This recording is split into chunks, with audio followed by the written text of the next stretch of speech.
अस्सलाम वालेकुम। Let's learn academy में फिर आपको वेलकम करते हैं। बायोलॉजी क्लास फर्स्ट ईयर की applications of biology for the welfare of Mankind आज हमारा टॉपिक है। उस हवाले से हम डिस्कस करेंगे। ठीक है, बायोलॉजी की जो एप्लीकेशंस हैं for the welfare of mankind are numerous. We have studied that biology helps in many kind of areas. It covers, it helps in agriculture, it helps in medical sciences,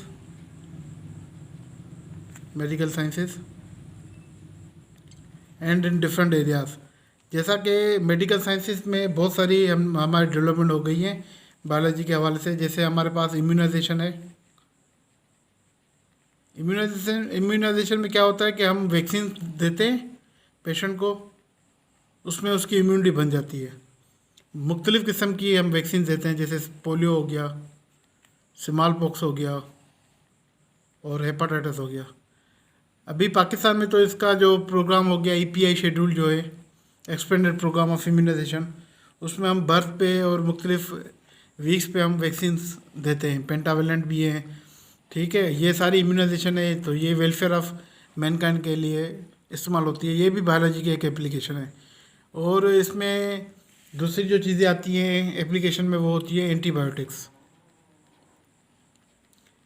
जब हम bacteria के ख़िलाफ़ drugs देते हैं उसको control करने के लिए, उसको कहते हैं हम antibiotic. What is the antibiotic? These are the drugs which control the growth of bacteria. उसके मुख्तलिफ़ किस्म होते हैं। पेंसिलिन होती है, सेफलोस्पोरिन होती है। एंटीबायोटिक के मुख्तलिफ़ किस्म होते हैं। ठीक है, हम उसमें पहले जो ये पेंसिलिन का इस्तेमाल हुआ करता था। ठीक है, अब मुख्तलिफ़ किस्म की ड्रग्स हैं, जैसे आगमेंटिन है, सेफलोस्पोरिन है और मुख्तलिफ़ किस्म की ड्रग्स हैं जिसमें हम एंटीबायोटिक देते हैं। और दूसरा इसका जो इस्तेमाल है वो होता है रेडियोथेरापी में। रेडियोथेरापी जैसे जो टर्मिनल इल पेशेंट होते हैं, जैसे कैंसर हो गया, तो कैंसर आपको पता है कि जो उसकी सेल की ग्रोथ ज़्यादा होती रहती है, तो उसको कंट्रोल करने के लिए हम रेडियोथेरापी का इस्तेमाल करते हैं। रेडियोथेरापी में ये होता है कि हम रेज डालते हैं पेशेंट के बॉडी पे।